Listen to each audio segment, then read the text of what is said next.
right, y'all. So I got a treat for y'all today. It's going to be a different pace. This is called manifestation from start to finish. How would Alex manifest? All right. So we are going to go through the entire journey from the beginning to when the desire appears, to a time crunch, to how do I handle the situation with the person if I'm dealing with them, if I'm not talking to them. We're going to go through all of this, right? A bunch of forks in the road. It should be a very interesting one. Okay. So am I live? Yes, I am. All right, cool. So the title of today's, of course, is Manifesting from Start to Finish. A journey with forks in the road. A journey with forks in the road. Because you always want to ask me these questions. Well, how do I do this? How do I get money? How do I get this person? How do I get this? I'll tell you what I would do. All right, I'm going to tell you exactly what I would do. Okay. Cool. So let's set the context. Let's get right into it. Okay. You are not a person trying to get what you want. You are source, God, remembering what it decided to be and watching reality reorganize around that decision. So this is going to be the first thing that I want you to keep in mind. You are source, you are God, remembering what it decided to be. Remembering what you've already decided to be and watching reality reorganize around that decision. So here we go. Most people start manifestation with a desire, right? That seems like the logical point. You have a desire. How do I get it? We're going to go beyond that, right? We're going to back up a little bit. You start with being. Okay. So we're going to go from the core assumption before a desire comes up. It is being. This is where you start. This is where I start. I start with being. Because when the foundation is unstable, every desire becomes a negotiation. Every delay becomes a trial. Every deadline becomes a threat. And every method becomes superstition, right? Every method, whether it's affirmation, sleep tapes, it all just becomes superstition if we don't have that solid foundation. Okay? If we don't have that solid foundation. So let's get into this. So we're going to walk this like a journey and not a checklist. You will encounter forks, not because there are many powers, but because the same power can move through many forms. Remember, you as all that there is, you are all that there is, and you are walking through life, walking through reality. And the expression of all that there is can happen in infinite ways. This is another gem to keep in mind. So we're walking through reality, and all that there is can express itself in infinite ways through you to get you from where you are right now to the desire being made manifest in your physical reality. So let's go through it. All right. At every fork, the question is never, what do I do? The question is, who do I remember I am? Okay. So let's finish setting the foundation. Exodus 3:14 is what? I am that I am. Okay. I am that I am. All right? Why is this important? Because it is a name or an identity. It's an identity. It's not a name. It's an identity beyond condition. So let's break down I am. Let's break down that core and then we're going to get into it. Okay. So I am that I am is not a label God gives himself. It's a revelation of being without condition. This is very important for us to understand the core of how to manifest. Okay. It is a revelation of being without condition. A name describes something in relation to something else. Okay, think about this. A name describes something in relation to something else. This instead declares existence without dependency, without cause, without qualification. I am that I am is self-sufficient. Okay, I am complete, whole, I am qualified without any conditions. I am does not say what it is because what it is cannot be reduced. All that there is cannot be reduced. It is existence prior to circumstance. It's identity prior to story, presence prior to proof. When this is understood metaphysically, it reveals that the base of reality is not reaction, improvement, becoming, action, striving, work, affirming, sleep tapes, none of that. Okay? But self-sustaining being. So the core of you is self-sustaining being. This matters. Why does this matter? Because anything that depends on conditions can be threatened by conditions. Anything that depends on conditions can be threatened by conditions. Anything that is unconditional cannot be negotiated with reality.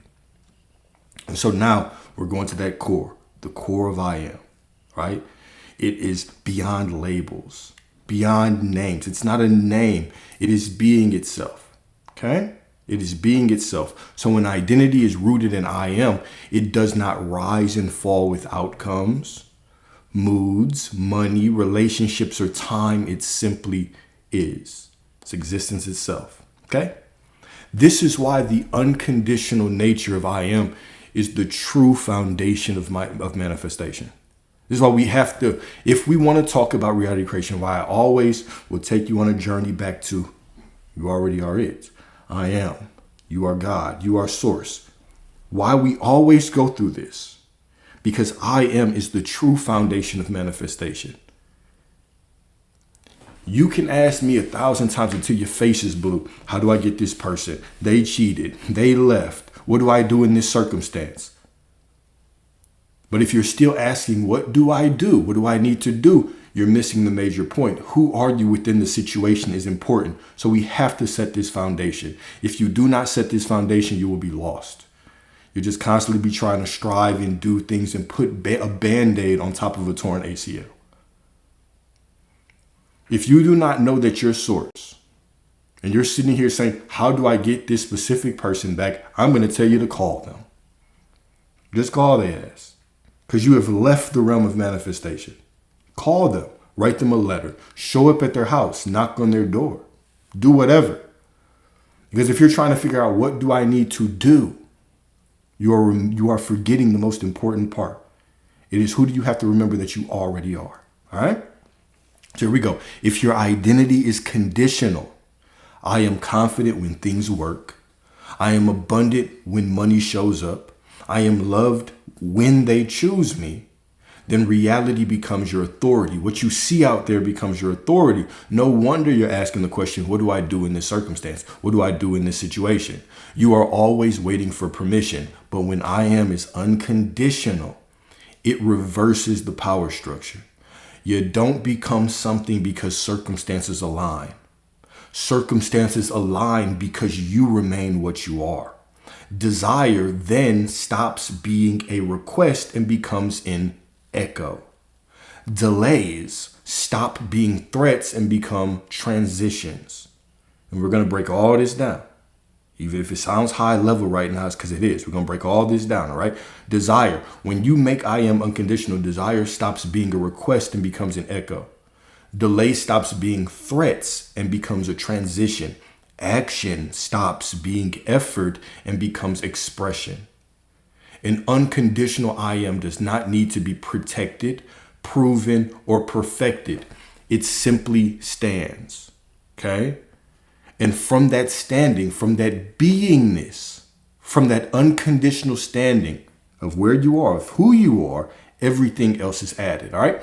So that was a little understanding of what I am is. So when we talk about I am, we're talking about the core of manifestation. Now let's go into the actual process, all right? So part one, the foundation before the desire. The foundation before the desire, okay? Your core belief, your base I am, your default states. All right, so here we go. Before any specific desire appears, there is a throne that you sit on. There is a place that you live from. There is a consent that you give to reality, all right? So your foundational I am is not, this is what the foundational I am is not, I am trying to become aligned. How do I become aligned? Wrong. You're missing the mark. It is not, I am healing so I can receive. No, you're already perfect, whole, complete, divine. It is not, I am hoping this works. We do not move on hope. We move on knowing, on truth. It is not, I am attempting to manifest. I am trying to manifest. Any variation of these is wrong. Okay? So what the foundational I am is, what it is what? I am source. I am God expressed as this life. Beautiful. You're already in alignment. You already are everything. You're just being expressed as this life. I am the one who decides what is true about me. This is the foundational I am. I am the one who decides what is true about me. Another one, I am already whole, even while things unfold. These are foundational core truths that you accept in your life, and this becomes what you live from. Before the desire, before you try to manifest, this is the core foundational principle that you live from. This is what you make the center of your life. And then we get to the manifestation. All right, we're going A through Z. How to get everything that you want. How to get everything that you want. All right, next, I am not waiting for proof to become what I am. I am not waiting for proof to become what I am. Okay, next, I am the cause, not the victim of appearances.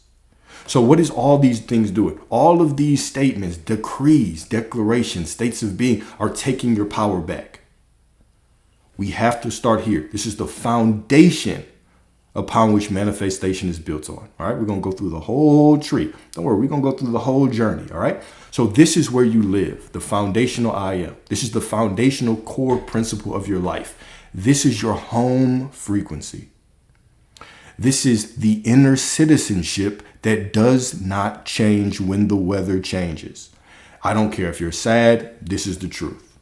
Upset, this is the truth. Circumstances don't look good, this is the truth. The money's not there, this is the truth. This is the foundational truth of your life from this point moving forward, and everything else is built upon this. This is where we start. We start from the I am, okay? We start from that foundational truth, okay? Beautiful. All right. So Matthew 6:33 says what? Seek first the kingdom of God and his righteousness, and all these things shall be added unto you.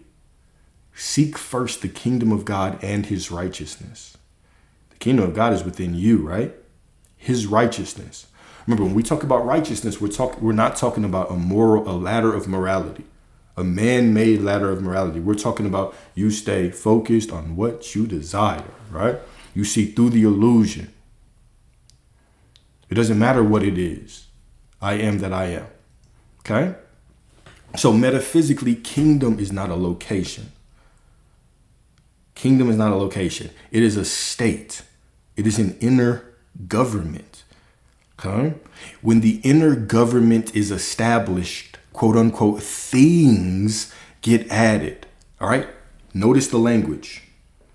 Notice the language. Okay? Added. Seek first the kingdom of God and his righteousness, and all these things shall be added unto you. Not hunted, not earned, not forced, not just added. Just added, okay? So the mystic echo of this. So Meister Eckhart points to this same inner inversion when he says, in essence, God is not found by going outward, but by releasing what you are not until only God remains. The desire is not a distant object. It is a signal that you are ready to embody a fuller self-definition. Here we go. Okay, here we go. Here we go. All right, cool. So now let's talk about this. We've established the core. So the core foundation before we can get into manifesting is I am. This becomes the home frequency. This is where I live. This is where you live. You live from, I am the cause and not the victim of appearances. I am already whole, even when things unfold. I am not waiting for proof to become what I am. This is the core that you live from. Okay, this is the core that you live from. Now, let's get into it. All right. So part 2, when the desire appears. When the desire appears, do you need to choose it? So the first question that we're going to answer, do you need to choose it, or is it automatically included because you are source? The desire appears. All right. So you're walking through life with the foundational knowing of I am. Desire shows up. Okay. A desire rises. The first thing we have to understand is the desire is not a problem, right? It's a direction. It's a pointer. All right. Most people treat desire like a lack announcement. Most people treat desire like a lack announcement. I want this because I do not have this. You, because you are God. We, because we remember who we are, we treat desire like a revelation. It hasn't been years, bro. It's only right now. You treat desire like a revelation. You treat desire like a revelation. This rose in me because a version of me already exists that matches it. This rose in me. This is what the desire is. This desire rose within me because a version of me already exists that matches it. Now, let's break that down a little bit. A version of me. What does that mean? A version of me exists. I think, oh, I don't care if a version of me exists with it. I want it right now. Keep in mind, right? You are every version of you. You are your higher self. If you want to say, quote unquote, lower self, you are every version of you right now. All of them exist within you. The only thing separating you from any version is just a slight shift of perspective. I am the higher self. Now I am. I am struggling. Now I am. I have been waiting for X amount of time. Now I am. I simply switch my perspective and I switch realities. Point blank, period. Okay? So this rose in me because a version of me already exists that matches it. All right. So here is the rule of the road. Number one, the desire is not your assignment. The desire is not your assignment. Identity is your assignment. Okay. So yes, in one sense, you do not need to choose anything. If you are source, life expresses through you. Desires are part of the unfolding. But here's the fork. Okay, so let's break this down. We got two different paths that we can take. All right. Number one is the unconscious way. You feel the desire, then immediately you ask what? How? When? What if it doesn't happen? What do I have to do? What's wrong with me? That isn't choosing. What is that doing? That is really begging reality for permission. I need something out there for me to actually simply rest in the knowing that it's done and I'm already the person I desire to be. Okay? What is the conscious way? What is fork two? The conscious way. Okay? You tell me why. You can do it, man. You can do it. But right now you're arguing for your limitations. You can do it. You've already done it. There's nothing that is different. There is nothing that is different, right? I empathize with you, but I will not go there with you because it wouldn't be doing you a service, right? Because we've had this conversation. You decide and you stay in that state. You decide and you stay in that state. You stay in your decision. The moment that you're asking why, and how long, you are identifying as somebody who does not have it, and you have it. You have it. You have it. You have it. You have it. You have it. But I can't accept that for you. You have to accept that for yourself, right? So fork two is the conscious way. It is the conscious way. You feel the desire and you respond what? You respond, of course. Of course I have this desire. I have this desire. It is mine. Of course, this is normal, right? That makes sense for me. The desire arises. This makes sense for me because I'm already whole and I'm God. It makes sense for me. This belongs to my life. This belongs to my life. This is normal for who I am. Okay? This is normal for who I am. Okay? This is consent. This is you actually what? Standing in your truth and consenting that the desire is yours. Okay? So Matthew 9:29. Let's add a little scripture to talk through this. All right? According to your faith, be it unto you. Some of y'all need to pay attention to this. According to your faith, be it unto you. Right? And I say that with love. Faith here is not religious performance. It is inner acceptance. It is what you are willing to call true before the world applauds. What are you willing to call true before the world applauds? Everything, right? Everything. Everything that I desire, I'm willing to call it all true. All of it, okay? So the move is simple. You accept the desire as evidence of identity. The desire is evidence of the identity that I already occupy. It is not evidence of lack. It is evidence. I have the desire because I'm already that which I desire to be. Boom. That immediately collapses the time. Immediately collapses distance of becoming. There's nobody to become now. I have the desire because I'm already in perfect alignment with it. I could not desire it if I was not. And now the only thing keeping me from it is what? Is I just simply refuse to accept it. So how do we collapse this space? The desire comes. I use the desire as proof that I'm in this identity. Boom, it's done. It is done. Okay? So here we go. According to your faith, be it unto you is not a promise about effort. It's not about morality. It's not about religious correctness. It is a statement about inner agreement. Faith in this sense is not something you do outwardly. It is something you consent to inwardly. It is the decision about what is already true before circumstances confirm it. I do not care if you're talking about an SP.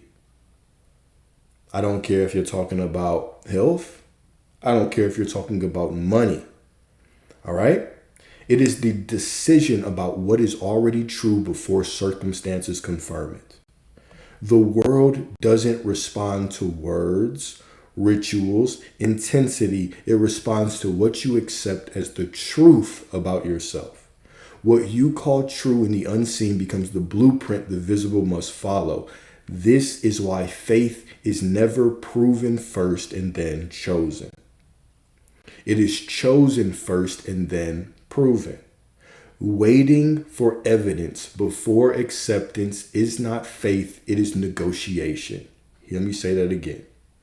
Waiting for evidence before acceptance isn't faith, it is negotiation. And negotiation always keeps power out there. Negotiation always keeps power outside of you. Okay? This is why the desire itself is not a sign of absence, but a revelation of identity. Desire does not rise to mock you. It rises to name you, to crown you. The desire is holy. It appears because there is a version of you already aligned with it. That is you. Already capable of holding it, already living it as normal. When you interpret desire as lack, you collapse into striving, chasing, and self-fixing. Let me say that again. When you interpret desire as lack, when you interpret desire as lack, and not as the crown, not as proof of your identity, you collapse. You begin to do what? You naturally start striving, chasing, self-fixing. What am I doing wrong? How do I get that? Do you hear me? So this is what Alex does. Okay? The core foundational truth is I am. The desire, it shows up. It's automatic proof that I'm already it. I couldn't have the desire if I wasn't. The desire is crowning me. It's saying, good job with your identity. This is who you are now. I immediately collapse the space between who I am and the version of me that has it by looking at it as proof. By looking at it as proof. Now, when I see it as proof and I accept that I'm it, guess what? Circumstance can look like whatever. Body feels like whatever. Thoughts feel like whatever. Emotions feel like whatever. But I know the truth. So everything out there must collapse and must merge and must catch up to the truth that I have accepted. Okay? Must catch up to the truth that I've accepted. All right, cool. So when you interpret desire as identity, okay, I didn't say anything about detaching. You don't detach. You don't have to detach, right? When you interpret desire as identity, you settle into permission. You stop asking, how do I get this? And start living from, of course, this belongs to me. Nothing to do with detaching. It's about how you see the desire. Do you see the desire as proof of you not having the shit? Or do you see the desire as proof that you are already the identity that can hold it? Therefore, this desire is your absolute fucking destiny. Two different ways of looking at it. I do not care about detaching. I don't care about any of that. I simply care if when you see that desire, are you accepting it as the truth of who you are or are you not? Which one? Okay? So faith then becomes rest and not tension. Faith becomes rest and not tension. Confidence without arrogance. Movement without desperation. You do not beg reality to change. You don't have to beg shit to change. You simply stand in what you have accepted as true. Let me say that one more time. You simply stand in what you have accepted as true, and reality reorganizes itself around that acceptance. Boom. Part 2. That was part 2. Part 3. Because I know you're thinking, Alex, that's cool. That's cool. But what about the time crunch? Let's talk about the time crunch. Let's talk about the time crunch fork in the road, all right? Time is an illusion, but deadlines look loud as shit. Deadlines scream. So how do you see it? Right? You become aware of a deadline. Rent due, payment, business opportunity closing, a clock starts yelling. Your old self says, if I were truly abundant, I wouldn't be here. If I was truly abundant, this shit wouldn't be happening. If I was truly healthy, I'd feel different. If I was truly loved, I would not be in this situation. Your new self says what? What does your new self say? If I'm abundant, I can move through any scene without surrendering identity. There was a gem right there. There was a gem right there. If I am abundant, I can move through any scene without surrendering identity. All right? Here is the key. The awareness of a deadline does not mean you do not have it. It means you are witnessing a scene that is asking you, will you collapse into time? Will you submit to time or remain in being? I've told some stories, me included, right? Where with the deadline, I was like, okay, well, I can't be aware of it because if I'm aware of it, that means it's not paid. I want to be very clear in how I say this, all right? Awareness of a deadline does not mean you do not have it. It's just you are just witnessing one of infinite realities. Okay? But you get to make a choice now. Am I going to submit to time or am I going to remain in being? That is it. Am I going to collapse into time or remain in being? All right? So let's add a little verse on top of this. Matthew 6:34. Do not worry about tomorrow, for tomorrow will worry about itself. Do not worry about tomorrow, for tomorrow will worry about itself. All right? That does not mean do nothing. It means don't worship time. Let's do this. All right? It does not mean do nothing. It means don't worship time. And we're going to talk about scenarios because you can do shit, you cannot do shit. But I'm going to talk about the mindset underneath. Okay? I'm going to talk about the mindset underneath. All right? The awareness of a deadline does not mean lack, danger, or failure. It means you are conscious of a scene. You are conscious of one scene, not a verdict. A deadline is part of the unfolding, not a commentary on your worth or power. Take away the power from the external reality. We see a deadline and we think that we are staring in the eyes of the Lord and Savior Christ Jesus. You're not. Just a deadline. Okay? A deadline is part of the unfolding and not a commentary on your worth or power. When the urgency arises, it is not time demanding obedience. When urgency arises, it is not time demanding obedience. It is identity being quote unquote tested. Quote unquote tested, right? You're never being tested, but you're just being presented with a choice. I use test just to put the scenario in your face. So you see what I mean. Okay? It's not a quote unquote test, it's a choice.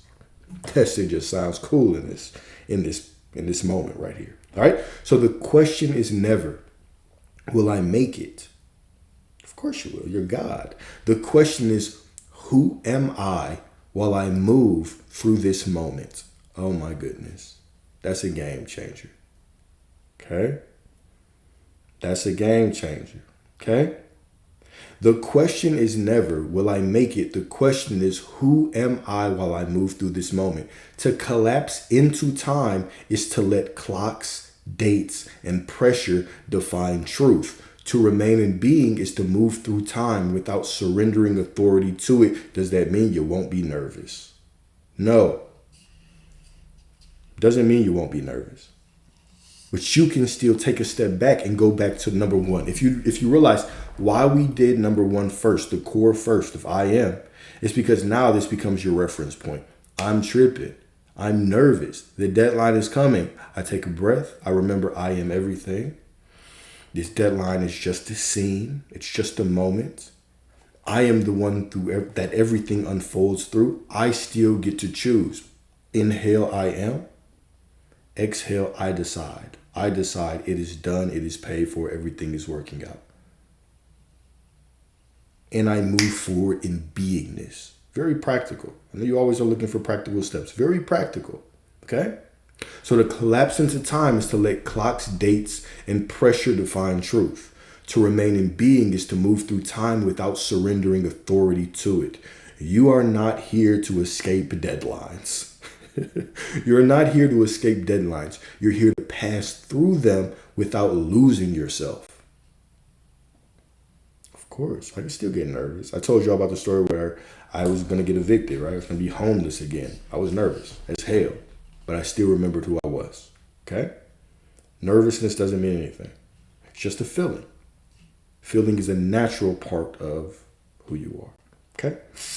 Cincy, I don't remember number two. I ain't gonna lie to you, girl.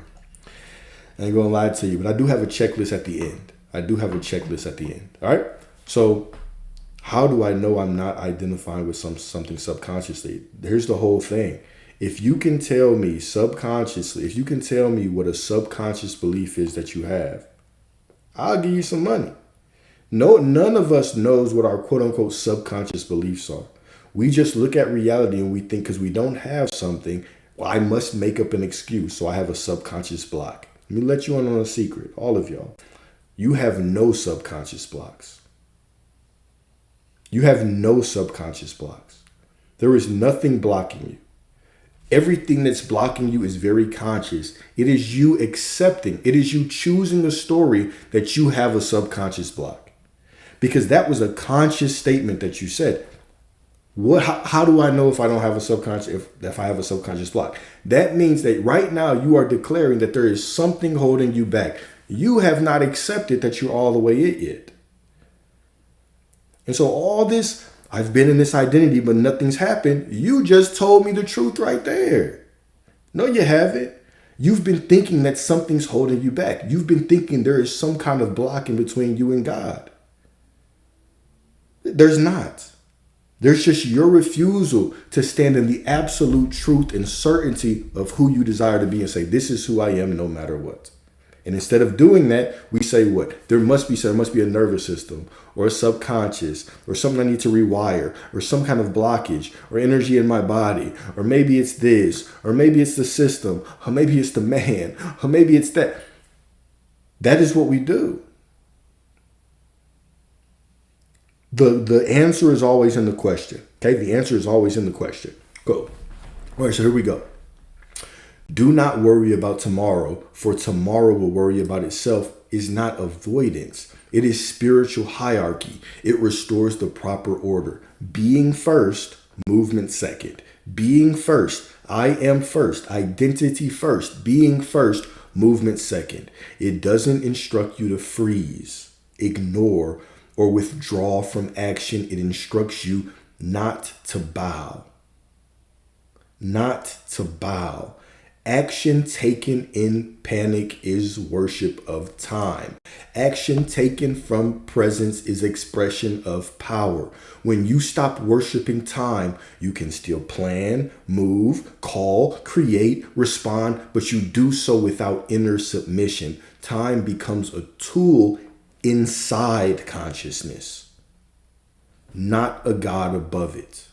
And when time is no longer feared, It often bends, opens, reorganizes, collapses, folds, whatever, in ways the anxious mind could never predict. I know, those are some bars right there. So motherfucking bars right there, okay? So next, the deadline is not your God. The deadline is not your God. Your identity is. So how do you see it? So how do you see the deadline? Let's talk about this. How do you see the deadline? Well, you say a couple things. You could say a couple things. Number one, time is not my master. It is a measurement inside the dream. Time is not my master. It's just a measurement of changing, of unfolding of me within this dream of myself. Beautiful.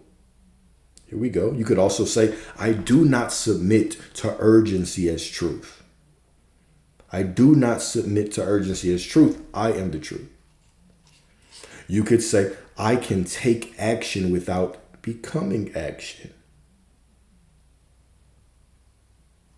I can take action without becoming action. The deadline is a detail and not a verdict.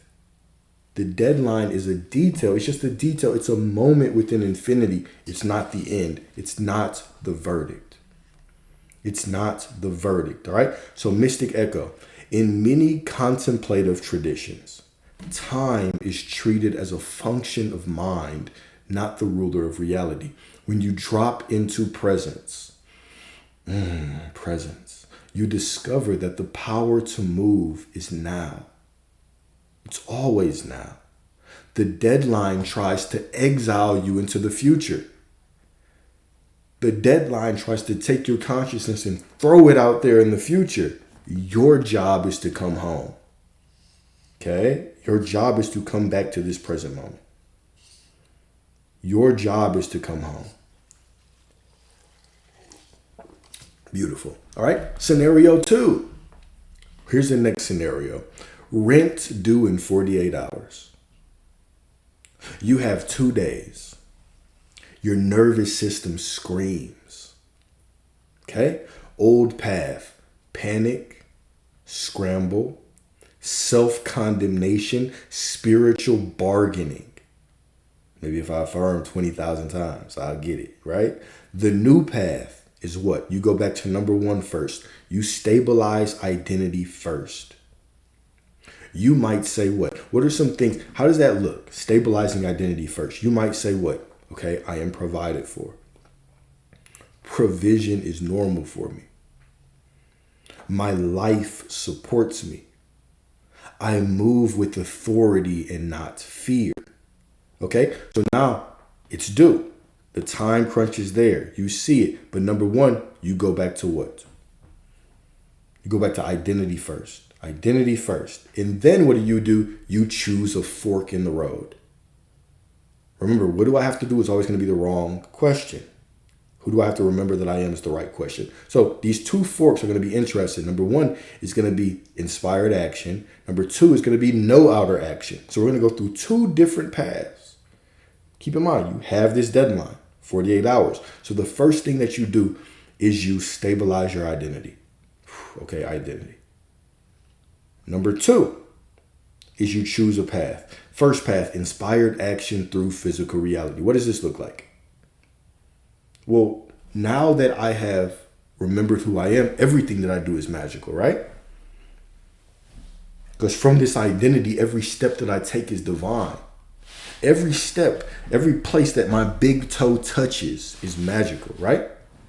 So the inspired action through physical reality can look like what? It can look like anything. It can look like calling someone, invoicing clients, selling something, asking for an advance, picking up a shift, creating an offer and posting it, moving money around. But you do it like God and not like a beggar. Okay, here we go.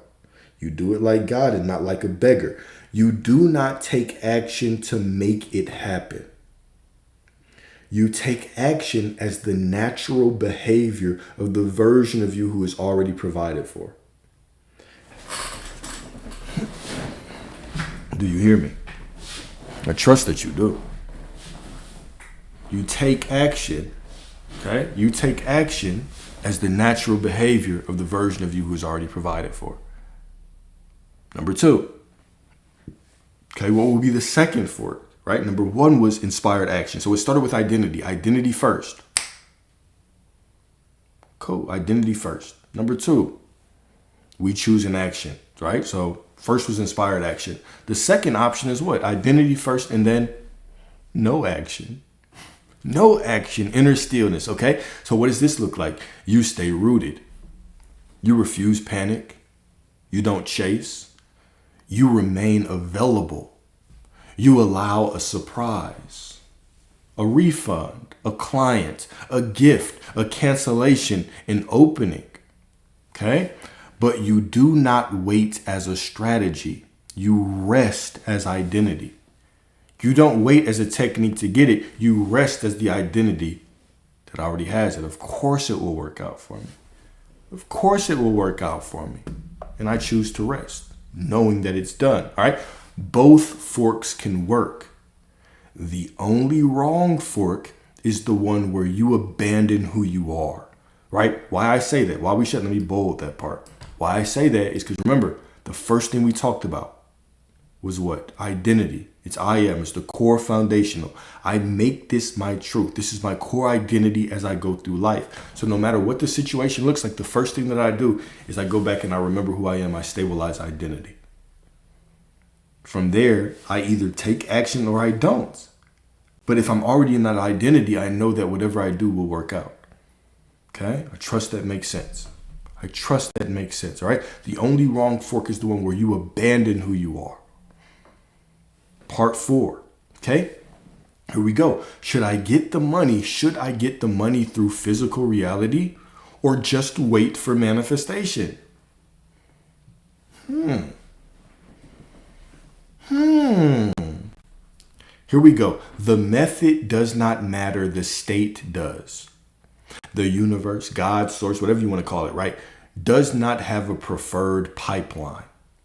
It has preferred consciousness. It doesn't have a preferred pipeline. It has preferred consciousness. So you can take the money through how? How could this money show up? Paycheck, client, a friend paying you back, tax return, discount, random opportunity, business idea, settlement, a surprise, etc., etc., etc., etc., etc. It's all God. It's all God.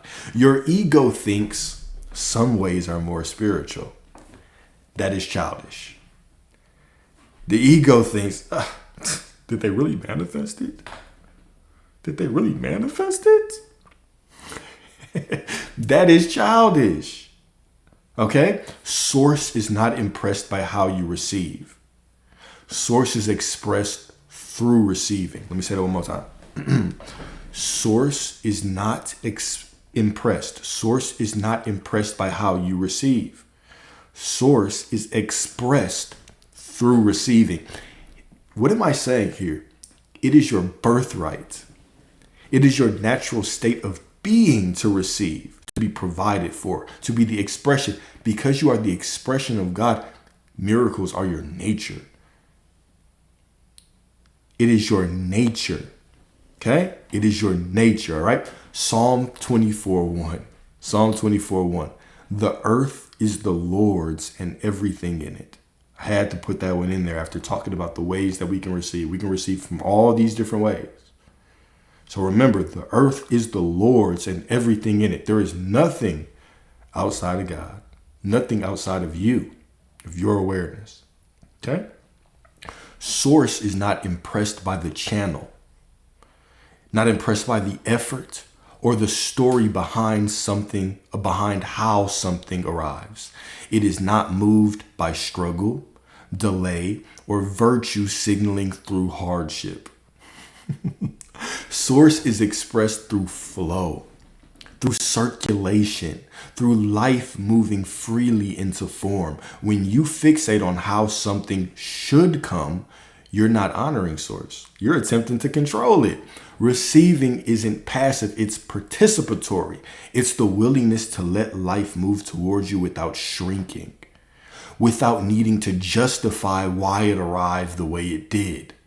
The moment you relax your grip on the method, on the how, you expand your capacity to receive. Source needed your permission, but because you stopped blocking it with, wait. Source doesn't need your permission, okay? But because you stop blocking it with conditions, you allow the fullness of what you want to actually flow into you. Stop blocking with conditions. The how is not your concern. That's above your pay grade. Okay? The how is above your pay grade. Stop trying to micromanage. I would have hated to work with some of y'all in a retail store. My goodness. Micromanaging. I'm going to stop right there. I'm going to stay serious today. All right. The earth is the Lord's and everything in it. The earth is the Lord's and everything in it is a statement of total ownership. It's a statement of absolute ownership. Metaphysically, it declares that all channels already belong to the same source. Money, people, opportunities, timelines, systems, chance encounters, unexpected openings are not separate domains competing for legitimacy. There is no more spiritual way for abundance to arrive, only more or less resistance to receiving it. That's a gem right there. There's no more spiritual way. There's only more or less resistance to receiving it. How open are you to miracles? Okay? When you understand this, you stop ranking pathways and start trusting circulation. You let provision come through work or rest, through effort or ease, through the obvious or the absurd, without questioning its right to appear. Source does not ask how it will express itself. It simply does. And your only role is to remain open enough to let it move. Let go of the how. This is why. Now, if after this you don't understand why I say, what do you have to do, is an absolute irrelevant question, this is why. Because source can be expressed in infinite ways. It's an absolute irrelevant question. How meaningless. Do you remember who you are? Do you remember who you are? All right. So translation. Nothing is outside the supply. So your posture becomes what? I do not micromanage the channel. I don't micromanage the way. I do not moralize the method. That might be a tough one. I do not moralize the method. I accept the end and I let life choose the bridge. I have accepted the end as the truth and I allow life. To choose the bridge. Part 5. Okay. Next part, the big reframe. What do I have to do is the wrong question. Who do I need to remember I am is the correct one. Because what do I do often means, how do I control the 3D so I can feel safe? This is what it means. This is what it means. What do I have to do? Often means, how do I control the 3D so I can feel safe? But identity is safety. That's the paradox. Identity is safety.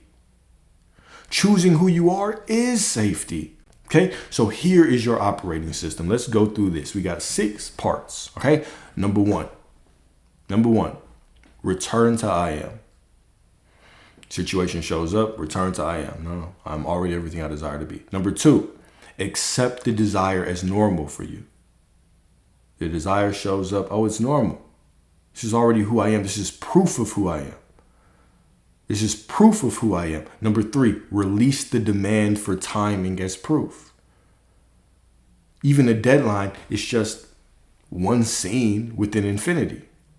I release the demand for timing as proof. Who am I being? I do not submit to time. I remain in being through whatever I see. Move if moved, rest if rested. When I choose that identity, do I want to move? Cool, I can. I can ask people for money. I can do whatever. I can work out. I can do whatever. Or I can rest. Doesn't matter. What do I do is irrelevant. Who do I remember I am? Number 5, refuse to interpret appearances as final. I don't give a damn what it looks like. It ain't over till I say so. If I do not see what I want, it's still the middle. It's still the unfolding. I refuse to interpret appearances as final. Number 6, let the bridge of incidents unfold. In whatever way, I do not place conditions or limitations on God. It will unfold in the perfect way. It will unfold in a very obvious way or an absolutely absurd way, but I'm open to every miracle. I'm open to every miracle. Okay? Cool. So this can really be summarized in what? Be still and know that I'm God. Psalm 46:10. Be still. Stay rooted in identity and know that I'm God. Be still. Be present. Come back right here. Stop trying to be something that you already are and know that I am God. Know that I am. Beautiful.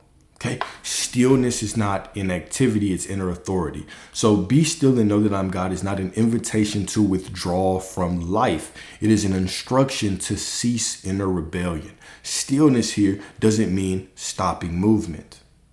It means stopping the internal argument with reality. It is the moment you release the need to force, fix, explain, anticipate in order to feel safe. Let me say that one more time.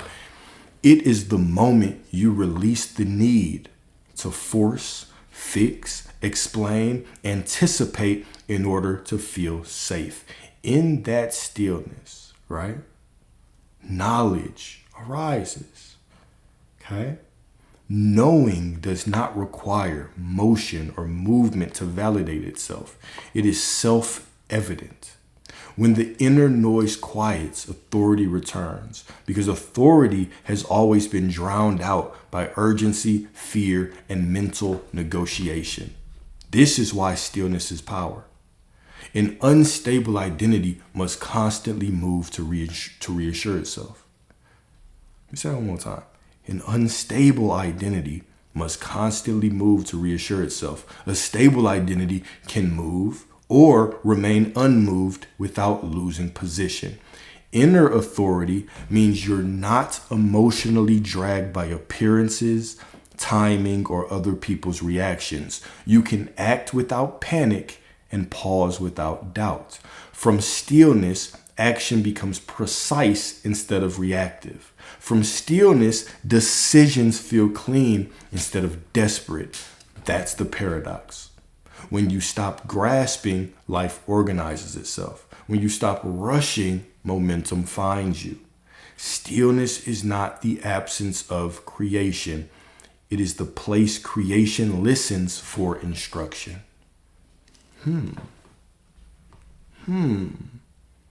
Absolutely beautiful. Absolutely beautiful. Okay? Part 6. I know y'all been waiting for this. The specific person fork.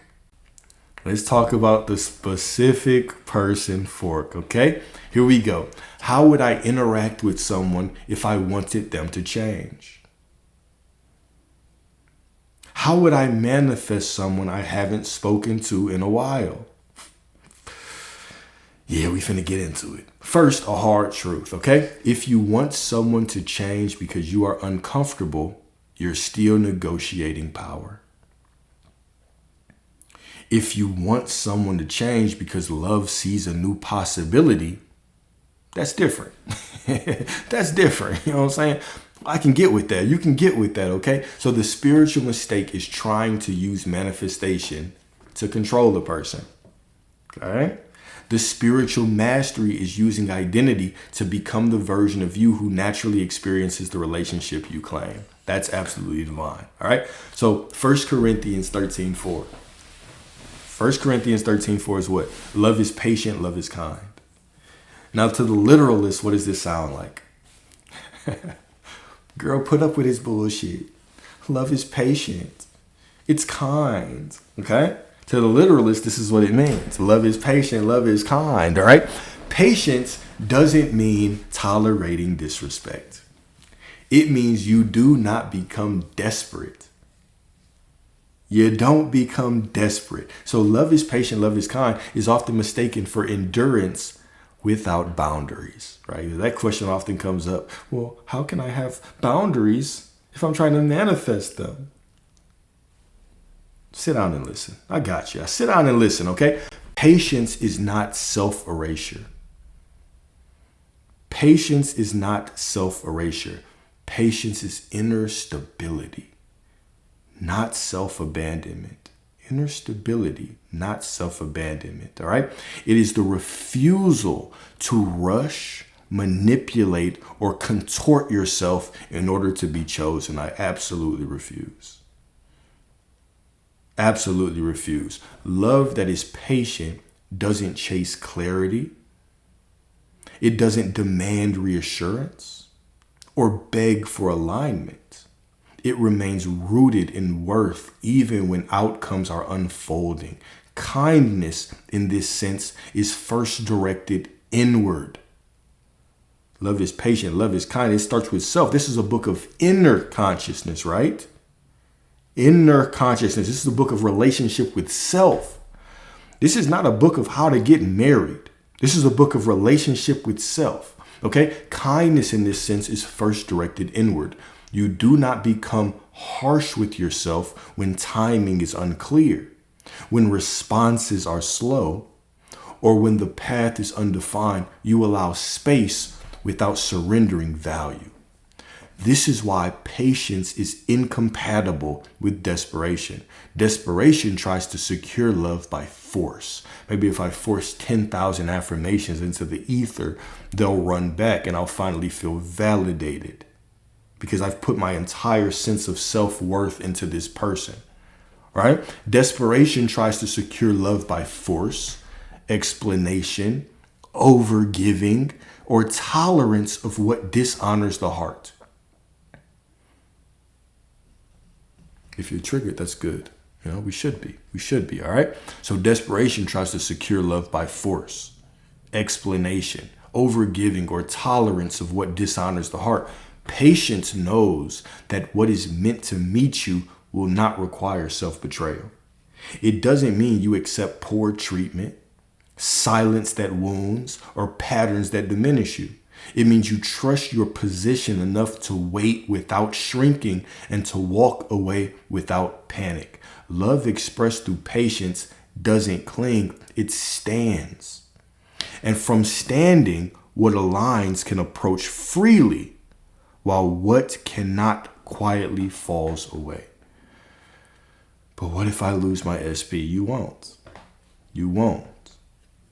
You won't. You'll gain yourself back and the SP. A double win. A double win. It'll be wins all around. Wins all around. All right. So from that perspective, now let's actually go into it. Let's go into it. So scenario. What's the scenario? You want a specific person to reach out. Okay. You want a specific person to reach out. You've not spoken in months. You don't know what they're doing. They could be tickling other people's private parts. Oh, what a shame, right? You haven't spoken in months. Your mind says if they cared, they would. Your chest tightens. Okay, here is the journey. Step 1, identify the hidden identity. Identify the hidden identity. Okay, usually it's one of these. Okay, you haven't talked in months. You're thinking about them, and the mind says, if they cared, they would. Right? Or any variety of these things. What is typically the hidden identity? It could be I am not chosen. It could be I'm easy to lose. It could be I am the one who has to chase. It could be I am the one who gets forgotten. I'm not going to raise Rachel anymore. I am the one who gets forgotten. Right? It could be one of these core beliefs. All right. So, okay, cool. I've realized this is the core identity, or you don't even have to figure it out. Okay. But you don't fix the person first. Hear me. You don't fix the person first. You dethrone that identity first. You dethrone that identity. Okay. So number 2 is you install the new identity. not affirmations as a chance, but as a decision, right? So now I'm choosing a new truth. What is the truth that I'm choosing now? Okay? The truth I'm choosing could be I am chosen. It could be I am cherished. It could be I am unforgettable. It could be I am the standard. I like that one. I am the standard, right? I am the one who is pursued naturally. I am loved. I am worthy. I am wanted. Okay? And then what do? You behave from it. You allow yourself to be.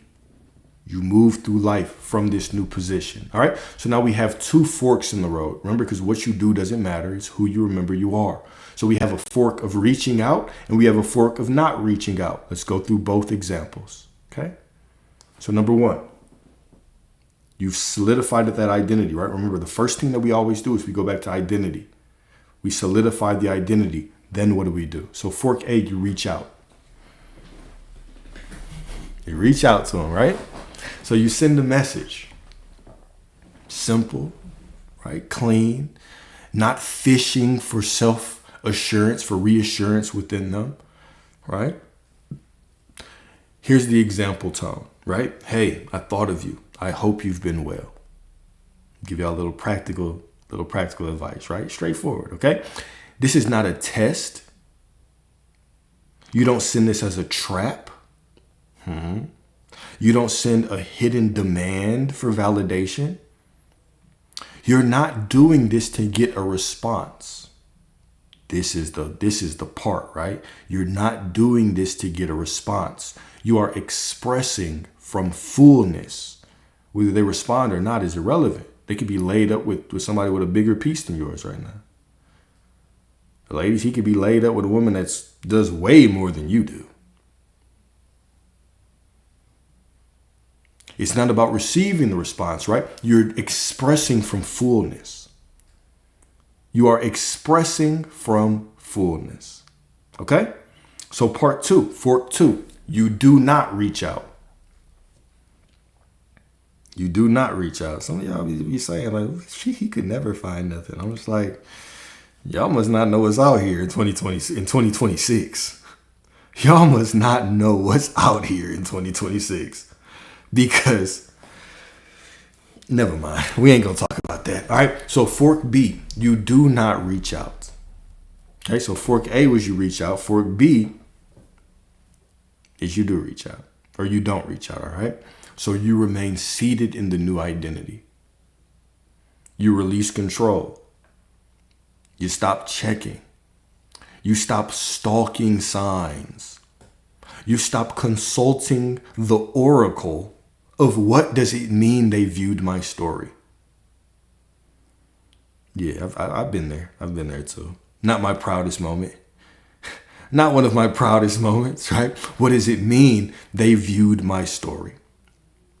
Fortunately, now, these days, I can't even tell when people view my story because there's too many goddamn people, right? But you stop consulting the oracle of what does it mean they viewed my story. You let them what? You let them move. You let them move. And you do not measure your worth by their timing. That is the gem in this. All right, let me lock in. All right, so fork B, you don't reach out. Because you can reach out if you want, but you do it from fullness. You do that from absolute fullness, or you don't reach out. It's fine if you don't reach out, right? You let them move, you let them breathe, you let them be, and you do not measure your worth by their timing because your worth is inherent. Your worth is self-evident, okay? It is not dependent on anything out there, all right? So Proverbs 4:23, it said this is another great verse. Proverbs 4:23, above all else guard your heart, for everything you do flows from it. To the literalist, what does this sound like? Oh, protect your heart. Oh no, don't let them in. Close it up. Right. To the literalist, that's what it means. But what does this mean metaphysically? I'm going to read it one more time, right? Above all else, guard your heart, for everything you do flows from it. Okay? This is not a call to emotional walls or to withdrawal. It's a call to sovereignty. Okay, now what I love the way that scripture uses heart. Uses heart in these very intricate, beautiful ways. You have to understand kind of the metaphysical undertones for it, right? So the heart metaphysically is what? It's the seat of meaning, interpretation, and self-relation. It is the seat of identity, the seat of the soul, right? To guard it, here we go. Here's the bar right here. To guard it is to decide that your inner state is not up for negotiation based on someone else's mood, attention, timing, choices. Makes sense, right? I know that shit makes sense. Above all else, guard your heart, for everything you do flows from it. Do not allow everything that you do flows from it. So don't let your heart be changed up by other people's actions and what they're doing and what the circumstances look like. Guard that shit. Okay? To guard it, here we go. To guard it is to decide that your inner state is not up for negotiation based on someone else's mood, attention, timing, choices. When you hand your heart to another's behavior, you allow reactions to become rulers. You let external movement define internal truth. Guarding the heart restores authorship. You observe what others do without allowing it to rewrite who you are. Delicious. We're cooking today. We are cooking today, all right? This is why the verse continues. So the second part, for everything you do flows from it. Action, perception, creation emerge from the inner position you occupy. If the heart is unguarded, life becomes reactive. If the heart is guarded, life becomes deliberate, intentional. Guarding doesn't mean you feel less. It's not what it means. It means nothing about feeling less. It means you feel without collapse. You can experience disappointment without identity loss, desire without desperation, and love without self-betrayal. When your heart remains sovereign, interactions no longer determine your worth or direction. They simply pass through. And from that protected center, your actions carry clarity instead of charge, power instead of pressure, and love without fear. Beautiful. So beautiful. Above all else, guard your hearts. Guard your heart. In other words, instead of using your consciousness to focus on everything out there and try to figure out what everything means out there and allow it to impact you, simply decide who you are. This is why this whole discussion, what we started from, was number one, before the desire shows up, the core foundational truth, principle that you live by is I am already everything I desire to be. That is the core. That is home. That's home base. This is where you return to. It's not about the desire. It's about you.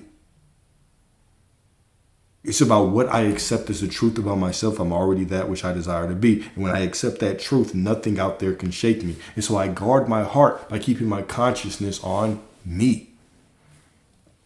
On me. Okay? Beautiful. All right. So next part.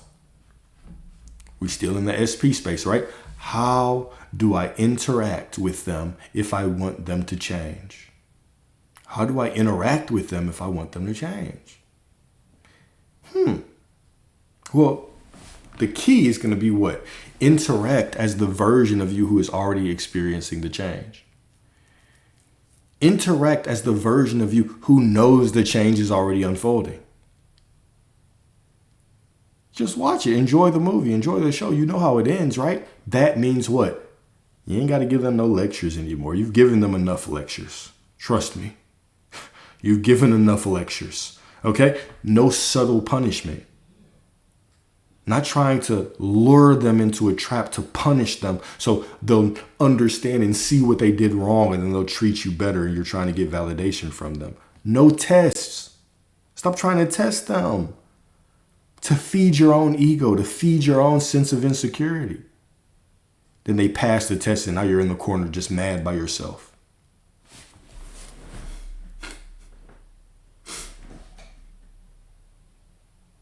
What's wrong? Nothing. Get your ass up then. If nothing's wrong, get your ass up. Shit. No proving. No proving. No playing small to be chosen. No playing small to be chosen. Let's talk about that, right? It also means boundaries can be holy. It also means I can cut your bitch ass off. Pardon my French. It also means I can cut your ass off. And I can still watch the unfolding. I can still honor myself. Okay?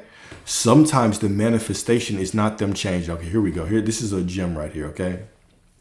Sometimes the manifestation is not them changing. Sometimes the manifestation is you no longer needing them to. I know. I knew when I was writing it, I was like, somebody's going to hear that and they're going to say, I can't fathom that being success. And I'll tell you it is. And what you'll find is that is actually the state that you want to be in. Sometimes the manifestation is you no longer needing them to change. I want you, how do you react to that? If you're in the SP journey, how do you react to that? How does that make you feel? Does that make you just, I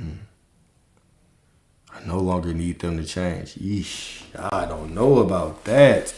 Oh, right? That's the invitation. That's the invitation into a deeper understanding of yourself. That's a divine invitation into a deeper understanding of yourself. You can go there. You can go there. Okay? That is power. Not needing people to change is power. It is power. That is when you have completely removed validation from anything outside of you and you can stand in the knowing of who you are. The paradox is that is such a powerful state. If you know, you know. If you know, you know. That is a powerful state. Not needing anyone to change, but knowing if I have that desire and it shows up, the desire is already done. Ooh-wee. That's magic. Okay? So the next part. Let me see how much battery I got. Well, I still got 6%. We can switch phones in a second. All right. Navigating physical reality in the meantime. What do you do while it unfolds? What do you do while it unfolds? 2 words. You live. But you live from the end and not from the wait. So let's give you 3 rules. Okay? 3 rules. Okay? 3 rules. Number 1, do not use the 3D as a mood report. The world is an echo. Stop asking an echo who you are. So I got a couple examples. I got some examples of what it looks like when people do use the 3D as a mood report and what it looks like when you don't. Okay? So what does it look like when you use the 3D as a mood report? You wake up. Don't even brush your tooth. Not a tooth is brushed. And you check your phone. Ugh. And your emotional state is decided by what? Messages, notifications, or silence.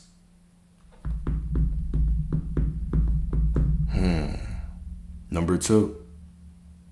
Someone's tone shifts and your confidence collapses. Their tone shifts and your confidence just collapses. Number 3, money looks tight and you immediately feel small, anxious, or behind. A delay appears and you assume something is wrong with you. You feel good only when things are quote unquote working. See, you're judging shit. When things look like they're working, oh my goodness. You can get on a handstand and make them little butt cheeks just clap. But when it doesn't look like it's working, all of a sudden, your life has turned into a lackathon. Okay? So you're using the external reality to determine who you are. Okay? Powerless. Powerless, powerless, powerless. All right. What it looks like when you don't. All right. What it looks like when you don't. You notice silence, delay, or chaos without internal commentary. Without internal commentary. You notice the silence, the delay, or the chaos, and your mind's not racing to what they're doing over there. Whose private parts are they tickling? I hope he's not bigger than me. You feel disappointment without letting it rewrite identity. You feel disappointment without letting it rewrite identity. You experience uncertainty, but remain settled. Right? You say internally, this is a scene and not a sentence. This is just a moment, not a sentence. Okay? You allow the day to unfold without emotionally chasing confirmation. Because I am the confirmation. Do you hear me? Right? So the embodied posture is what? So if we had to summarize this into a mantra, it's I remain who I am regardless of what this moment is showing. That's a good one. I remain who I am regardless of what this moment is showing. Whatever this moment is showing is cool. I'm still everything that I desire to be. I'm still him or her. Okay? Let me switch phones real quick.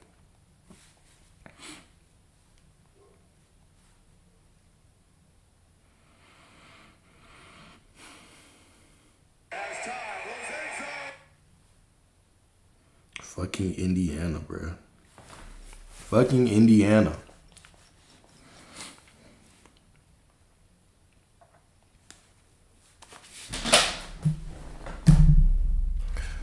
Boom.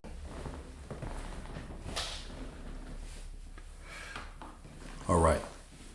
So number 2. Okay. So we went through number 1. All right. So these were how to navigate physical reality in the meantime, right? So number 1 was do not use the 3D as a mood report. Don't use it as a mood report, right? Number 2, do not quote unquote check for proof. Checking is worshiping the old reality.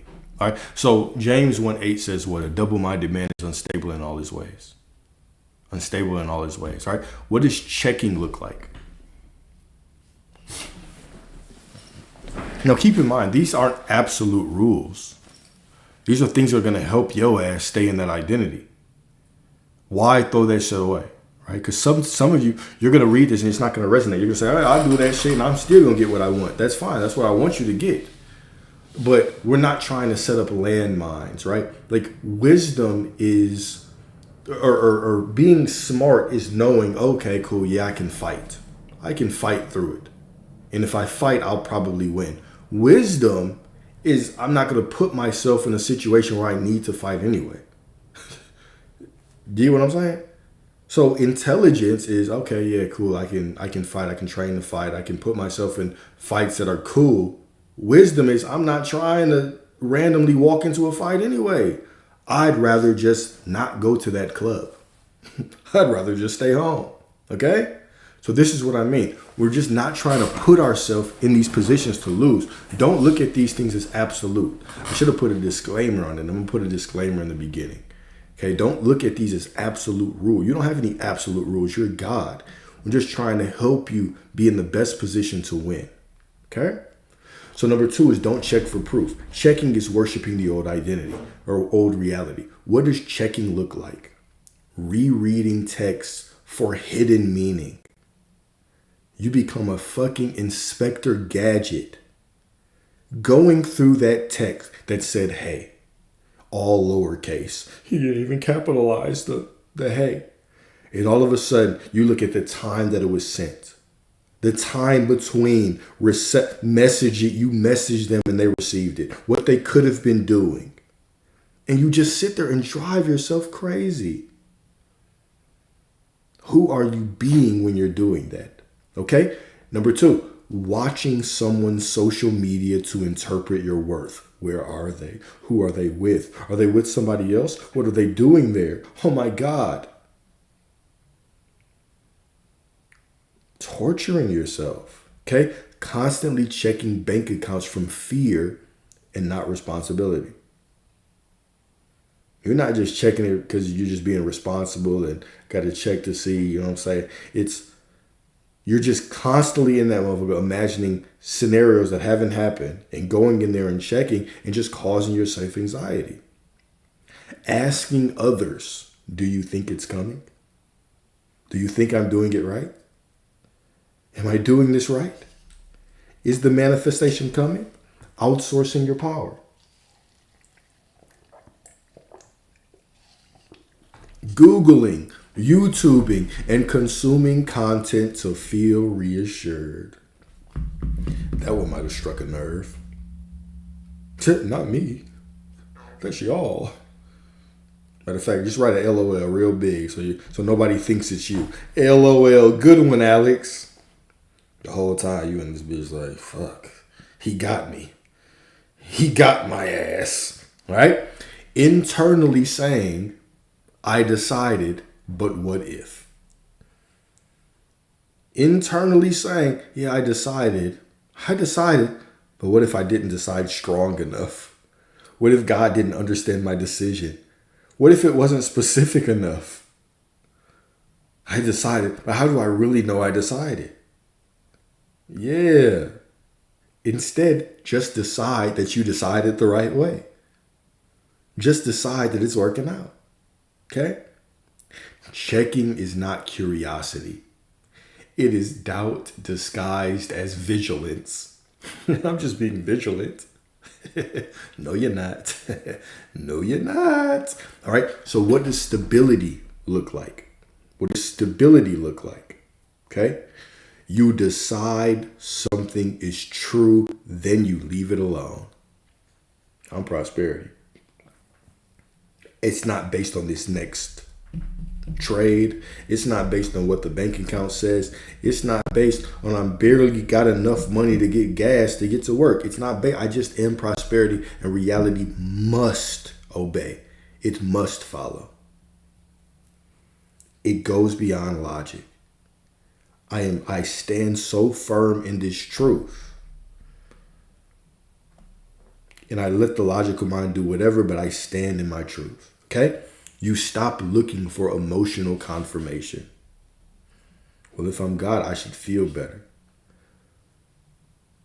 Well, if this is working, then he should do something to make me feel good. She should say something that would calm me down. How come it's taking this long? They showed up and they were good on Christmas, but all of a sudden, New Year's, they weren't. All of a sudden, New Year's, they took 5 hours to text back. And I know they were awake at midnight. They didn't even wish me. Using other people for emotional confirmation. You let days pass without mental monitoring. Looks good, right? You let days pass without mental monitoring. You can get lost in being, in life. You respond to life when needed, not just to soothe your anxiety. You feel the urge to check, and you do not obey it. Don't need to do that. I'm it. I'm it. So if we could summarize this into a mantra, what would it be? It would be, I do not need updates to remain grounded. I don't need updates to remain grounded. So double-minded means you decide, then you undo the decision with doubt, reaction, and surveillance. We are single-minded. We are rooted in truth. We are still. We are Psalm 46:10 still. Be still and know. I am clear, I am certain, and I know the truth. Everything is working out for me perfectly. Beautiful. Okay. And then number 3 is take actions that match identity. If you're abundant, act like it, even in the small ways. If you're loved, carry yourself like it. If you're chosen, stop auditioning. If you're chosen, stop auditioning. Just be chosen. Okay? So if you're abundant, you stop obsessively tracking money out of fear. Pay your bills without resentment or panic. Invest time or resources in things that expand you. Do it. Be abundant. You are abundant. Be abundant. You stop shrinking your desires to feel safe. No, that's an ego desire. I can't do that. I could just settle for way less. You speak about money neutrally and not emotionally. $40? All right, so a small example, right? You don't avoid looking at finances, but you also don't spiral when you do. If you are loved, you don't overexplain yourself. If you're loved, you don't chase inconsistent energy. If you are loved, you don't tolerate emotional crumbs. You're not a bird. If you are loved, you let people come toward you. If you are loved, you stop trying to be easy to keep. Small example, you respond calmly instead of anxiously, even when you care. I stay grounded in the knowing of who I am. If you are chosen, you stop auditioning. You stop acting like a clown trying to get people's attention and affection. I don't need to put on a clown suit and dance and tell you and try to be something that I'm not just to get you to like me because I need your approval, right? You stop auditioning if you're chosen. If you're chosen, you stop performing likability. If they like you, cool. If they don't like you, fuck them. Fuck them. Fuck them. If you are chosen, you stop proving your value. Because I know my value. You can't tell me what I'm worth. I know my value. You cannot tell me what I'm worth. I know my value. If you are chosen, you allow silence without feeling it.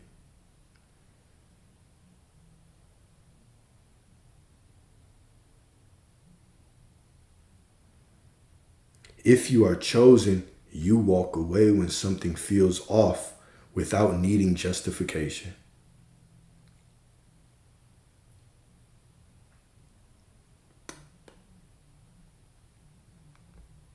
Small example, right? You don't fight to be picked. You allow alignment to reveal itself. I allow alignment to reveal itself. We ain't got to fight to be picked around here, okay? So performance says, look at me acting like this, so it will happen.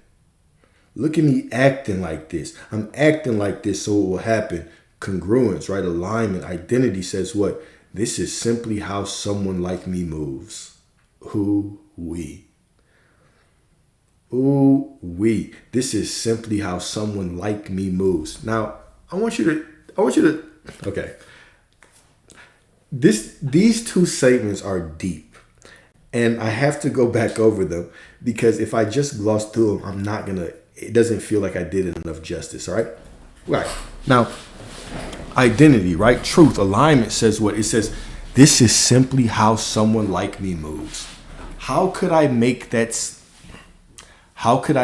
statement if I'm not already rooted in identity if I am already everything that I desire to be? Do you hear me? If I'm already everything that I desire to be, then of course this is simply how someone like me moves. But if I'm performing because I don't decide that I'm just already everything that I desire to be, then what am I going to be doing? Look at me acting like this so it will happen. Hopefully the universe and God just sees me acting like this so it'll happen. You see me choosing. You get it. This is why identity is so important. This is why I harp on identity. This is why I harp on that first cause. On who do you say that you are? Because from identity, if you choose your identity as truth, it's not a joke. It's not a game, right? You're not just putting it on to get something. No, this is who I am. This is just how someone like me moves. Bingo. Bingo, right? That whole, well, I've been doing this and I get it and I get that identity, but I don't see it in reality. Look, you're still trying to do something to get something. That's why you don't have it.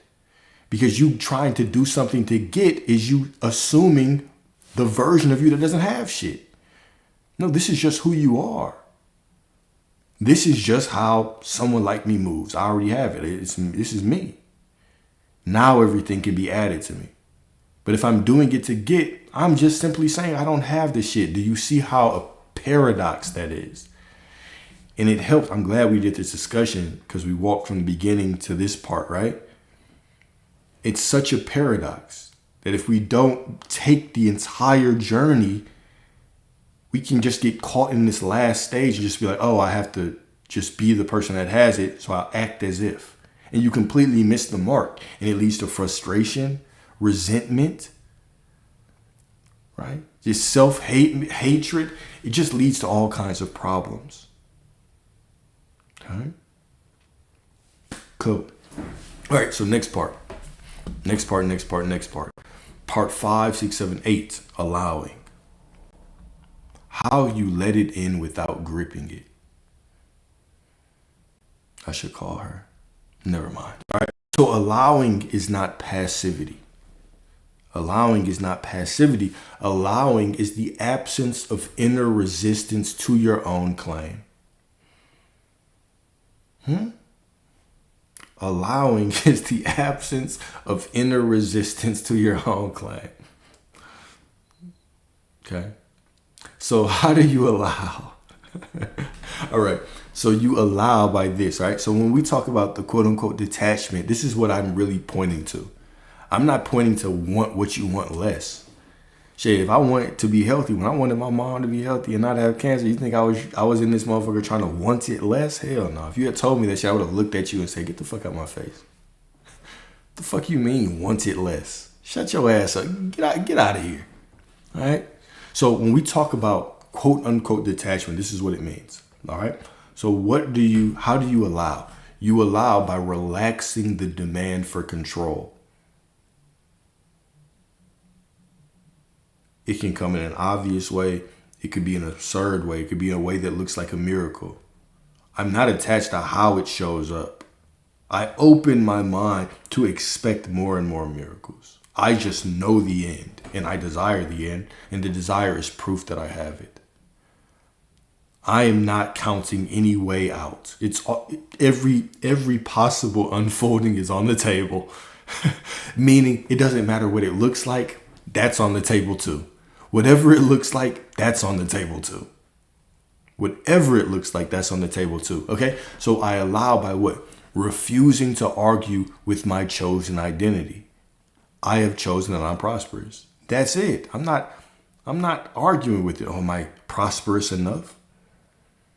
Is the prosperity working? What if I don't feel prosper? I'm not arguing with that. I'm not arguing for limitations. I'm not negotiating with my feelings and my thoughts and the circumstances. They just are what they are, but I am who I desire to be. Okay?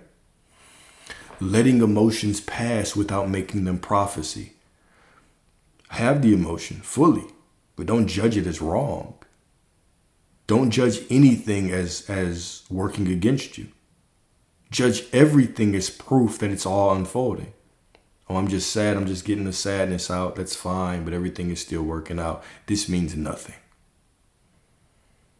The circumstance looks like absolute shit. This means nothing. It's all working out still.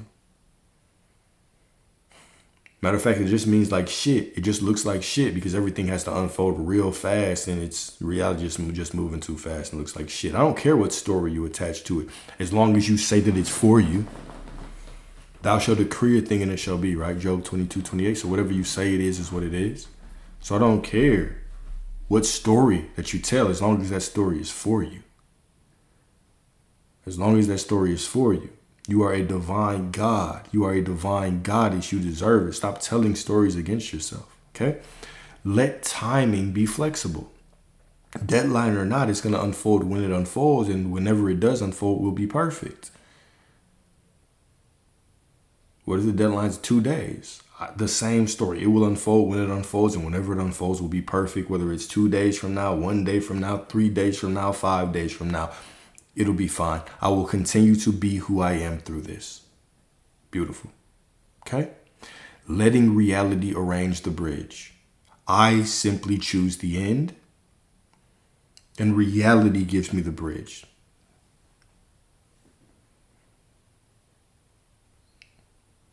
The Father does the work. I of myself can do nothing. The Father does the work, right? So the Father creates the bridge. The Father unfolds reality. I of myself, or the ego of itself, can do nothing. Okay? Metaphysically, this is inner posture. The state is complete. The scene is catching up. All right? Or the mother, yeah, sure. Whatever you want to say. Okay? Mother, father, it, being itself, awareness, consciousness, all that there is, God, the one. It doesn't matter, right? It will do the work. All right? So the mystic echo. Rumi points again and again to this, that what you seek is seeking you. What you seek is seeking you, but the frantic self blocks the meeting because the self is loud. Quiet isn't weakness, it's openness. Surrender is not weakness, it is openness. Surrender. It doesn't matter what it looks like. Stop trying to figure out what everything means. Stop trying to judge everything. This is right. What does this mean? This must be wrong. Am I doing it right? Of course you are. Just decide that you are and allow everything to unfold. It's all perfect. You are perfect. You are perfect. Okay? So the entire journey summarized as a living script. Okay? So here we go. When desire arises, you can literally walk yourself through this. So number 1, I return to I am. I am source. I am the cause.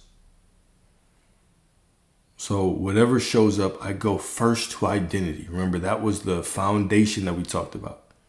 Number 2, this desire is not a problem. It's a pointer. It's pointing me to the truth of who I am, right?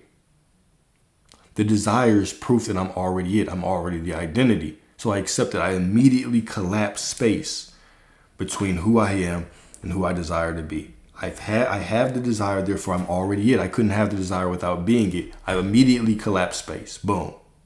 Step 2. Step 3. It is normal for me to have this.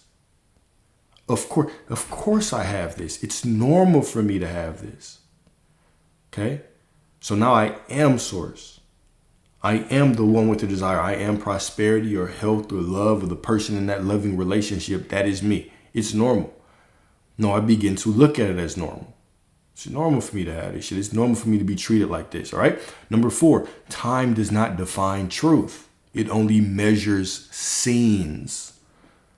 1 month, 2 months, 3 months, 4, 5 months, 6 months, 7 months. No. All right. It doesn't matter how much time. Time is just a measurement of scenes, of unfolding. It does not dictate truth. It's not a sentence. You can be aware of whatever time and still get what you want. Okay? Number 5, I do not need the channel. I need the state. It doesn't matter how it unfolds. My job is not to focus on how.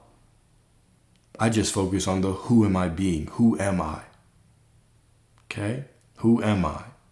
Number 6, if I move as the one who already has. If I rest as the one who already is.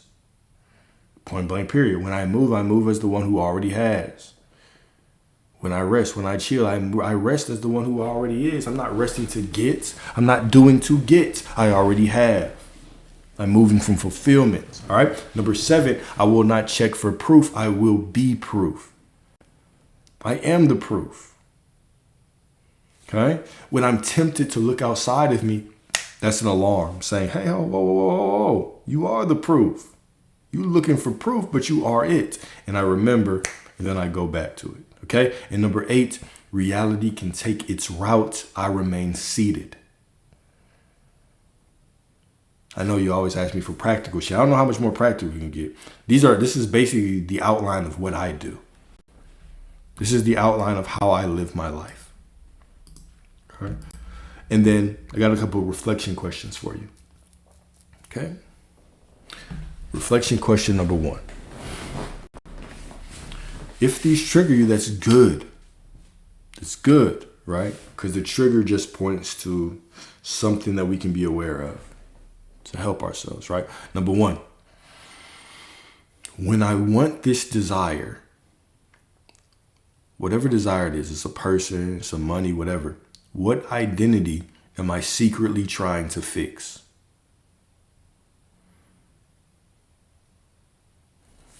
Think about it. When you want the desire, what identity are you secretly trying to fix?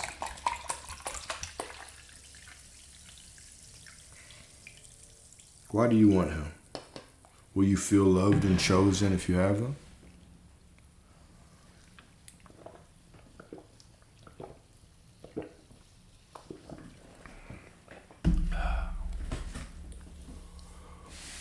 Ooh-wee.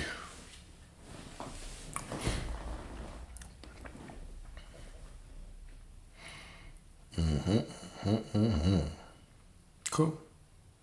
Good. Number 2, if I already had it, what would be the most obvious change in how I carry myself today? All these questions are just meant for you to be honest with yourself and see if you identify any gap between who you are and the version of you that has it. That's it. Is there a gap? Okay, and if there is a gap, you can immediately fix it, right? But you gotta be honest. Be honest with yourself. Be honest with yourself. It's okay, right? You're not on trial. The quicker that we're honest with ourselves, the quicker that reality can give us who we or what we want. Okay? So number 1 was, when I want this desire, what identity am I secretly trying to fix? Grant yourself that identity. Give yourself that identity. Allow yourself to be that identity. And then number 2 is what? Number 2 is what? If I already had it, what would be the most obvious change in how I carry myself today?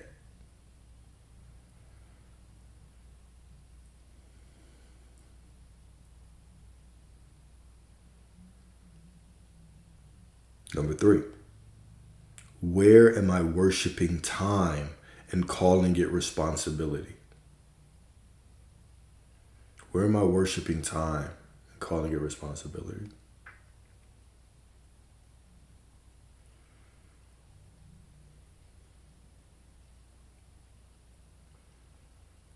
Yeah, the documentary on YouTube.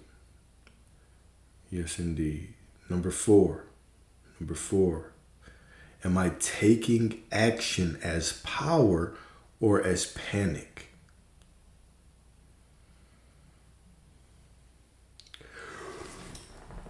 Am I taking action as power or as panic? How can we change? How can we choose differently, right? Well, the first step is always going to be what? Go back to identity. Seal in that identity. And when that identity is sealed, now move from there.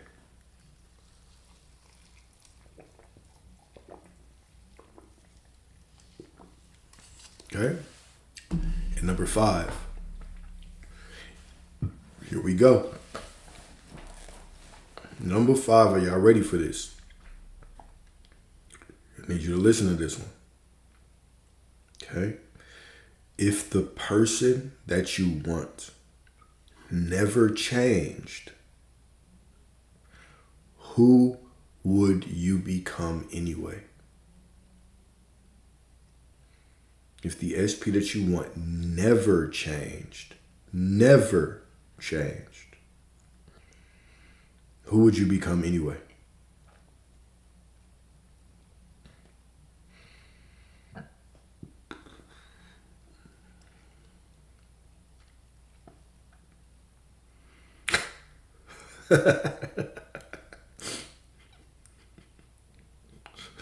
Oh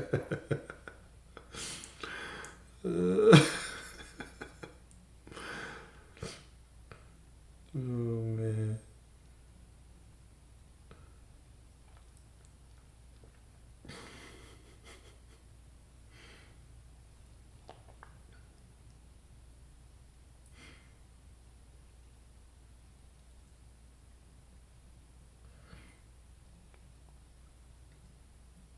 Yeah.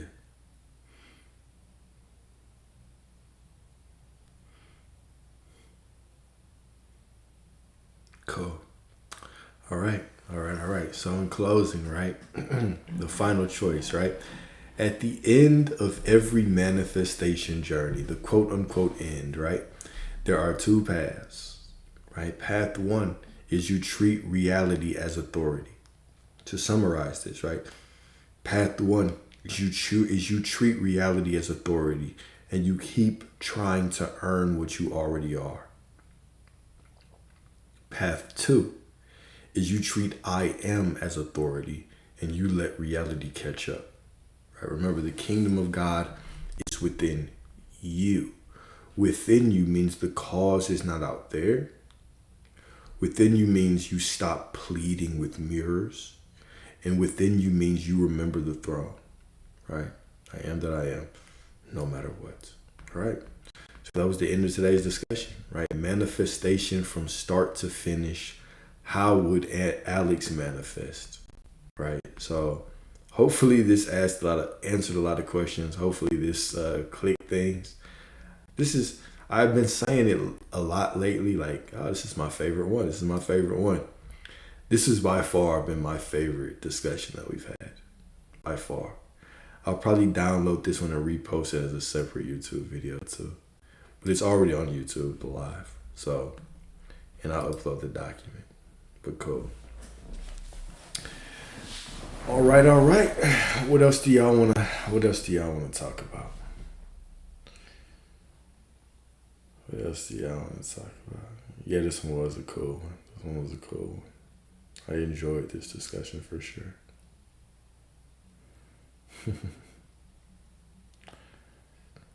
When am I starting Discord? I'm gonna start it soon, man. It's ready. But I just gotta send out the link. Maybe tomorrow. Tomorrow or Monday though, for sure. Tomorrow or Monday for sure. I feel like this was a great discussion. I don't know why I haven't done a topic like this before. It all is in perfect timing, right? It's all in perfect timing.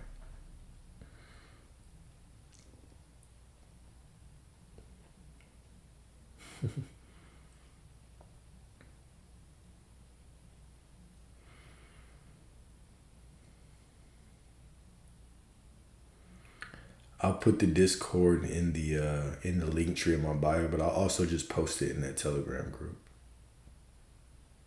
Yeah, this was a lot of shit. I know. I know this one was a lot to process. We talked about a lot of things. So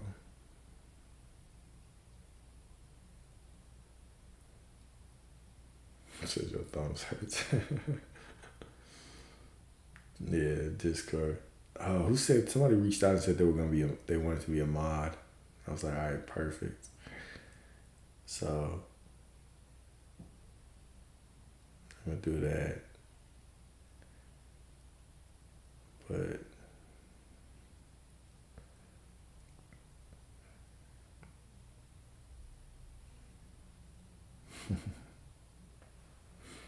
I don't know if it was. No, I wasn't Karen.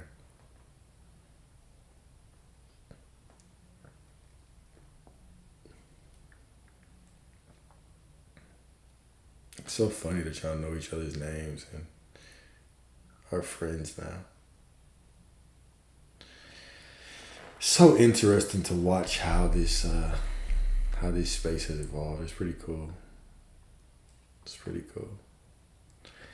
I know it's a lot of people that watch without commenting too, so that's pretty cool. I appreciate all of y'all, whether y'all comment or not, whether you're just watching and absorbing or you're active, right? It's It's all appreciated. I'm grateful to be on this journey with all of y'all. I am 100. I'm so grateful to be on this journey with all of y'all.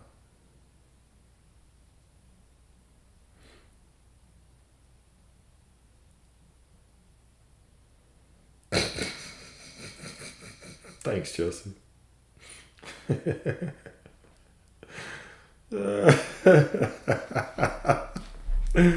That's always a bad bit. It's always a terrible bet. Betting against me is always terrible. Terrible idea.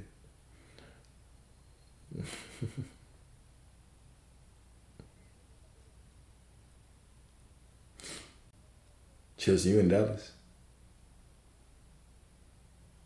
Yeah, sure. It's on YouTube. You know better than to ask that question. You know it's on YouTube.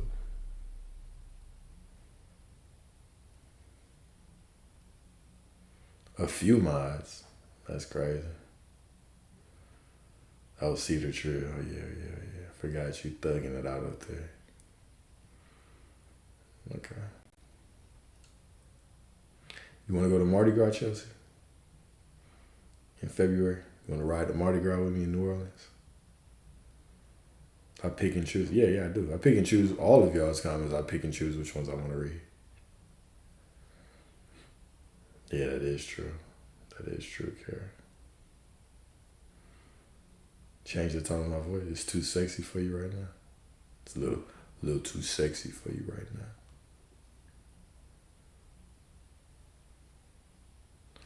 Houston.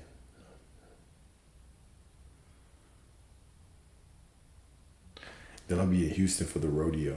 I'll be in Houston for rodeo.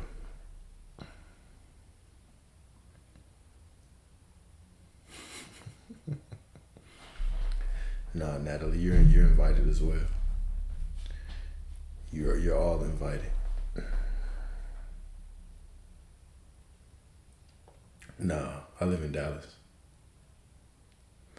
Yeah, the rodeo, I think it's in March. Said you don't share. If you're dealing with me, then, I mean, you already signed up to share if you're dealing with my ass. Same difference. Dallas and Houston? Okay.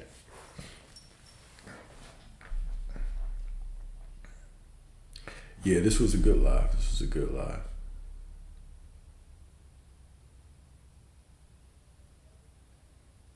very good live.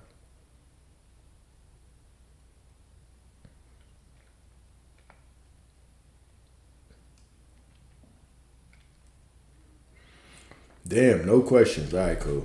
I'll give y'all a couple minutes to wrap it up. To finish up y'all's comments to each other, and then I'll end this one. This one was cool. Appreciate you, sir. Boss man. What I mean when I say others in your life don't have free will. Oh, I mean exactly that. I mean everybody in your life is just a vessel holding your assumption. Right now, because God is all that there is, the question I'll always ask is, what do you expect not to see? So you're going to look out at reality, you're going to see all kinds of things. But once you start to view somebody in a certain way, their free will goes out the door. You just pull in a version of them that aligns with your assumption. No. If people had free will, how could you manifest a specific person? It would make no sense. You would just be violent. They just turn into little slaves in your reality, right? But the version of them whose free will is in alignment with what you desire and your choice is the version of them that steps forward. So they have no free will. You'll be my wing woman. So as I don't know. I don't know. I don't know if you would be a good wing woman. I feel like you would just ask me SP questions all the time.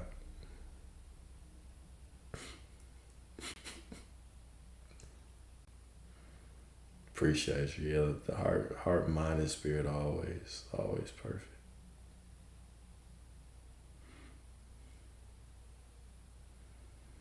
Can you come up and ask what?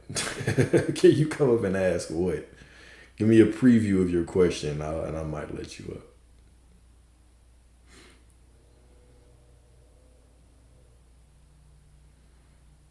I don't know. I don't know if any of y'all really be a good wing woman for me.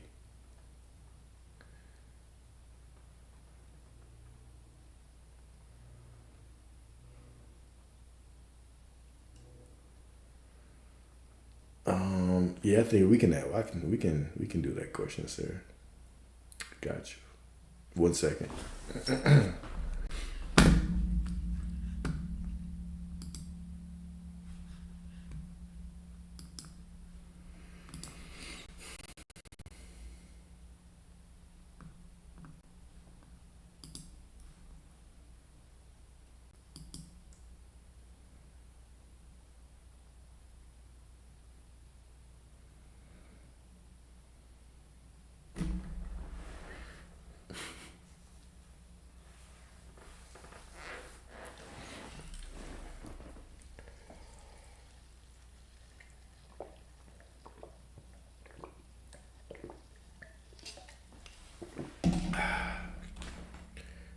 Right. I feel like a lot of the women in here would sabotage me. I'm not really.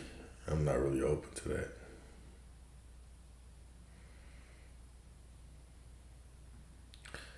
Tarot cards, I feel like they can't. I mean, they're just going to show you the energy that you're in right now, right? Because there's only this present moment. But you can make a choice right now to completely change your trajectory, right? So it's never about those cards or readings. It's always going to be about you. You can choose to stay in that reality, or you can choose to move on. You can choose a different outcome, a different fate or destiny. How did you come to the discovery of your knowledge of I am or God? Experience, really.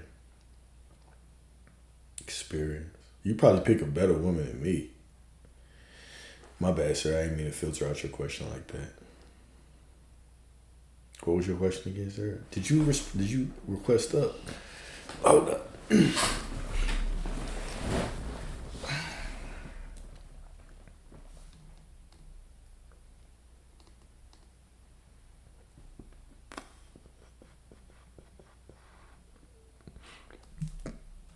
Damn, what was the question? Nah, 100% without a doubt is kind of wild.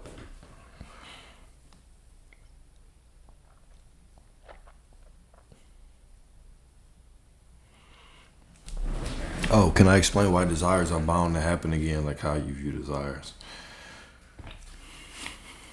And you don't need I don't need poems either. Shit. I don't need none of that shit neither. Daisy. All I need is me. All I need is me.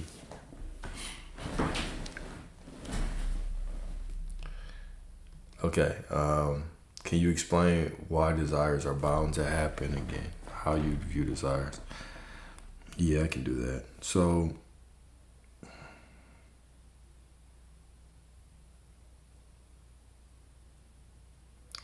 the question, all right. So, why they're bound to happen? I'm trying to think of the cleanest way to answer this, or the most precise way, in my opinion. Okay, because you are awareness and because you are God, all right? You are everything that there is.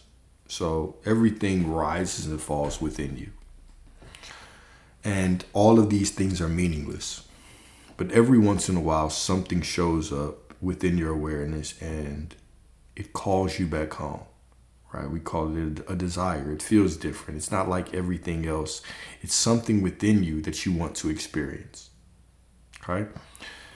You could not desire something if a version of you, or if you were not already experiencing it. If you were not in perfect alignment with it, you couldn't have it. Now you might ask, how do you know that? And I would say, well, because it's the truth. But whether we understand that intellectually or not, there is nothing that I can say. I can't pull another version of you here so you can see it, and it will prove to you that you already have it. This just has to be accepted as the truth, right? So when you accept as the truth that there's a version of you that already has your desires, that your desires are a calling from God, now there's no distance to travel. Instead of me looking at my desire as a form of lack, as proof that I don't have something, now I simply look at it as proof that I'm already the identity of someone that has it, and I embody that. I could not have the desire if I wasn't it. So now it becomes proof, and I just walk forward in that knowing. So the desire has to automatically unfold, right? So everything is meaningless, and the desires are just showing you who you already are. So then the next question becomes, do you even choose?